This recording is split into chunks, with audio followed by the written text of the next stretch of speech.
തിലകഭൂഷിത പദങ്ങളും ചടുലതാളമോടു തിരുനടനവും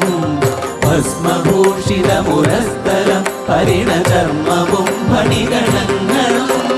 വാസുകി പരിവിശോഭിതം വിമലവക്ഷസുംഭവഭയാവഹം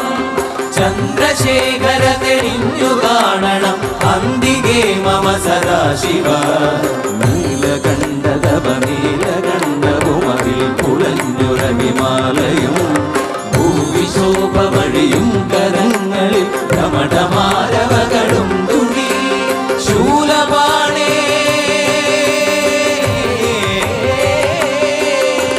ശൂലപാണി മഹാത്രിശൂലമധുരകവുമേ നിഗതിയേകുവാൻ ചന്ദ്രശേഖര തെളിഞ്ഞു കാണണം അന്തികേ മമ സദാശിവ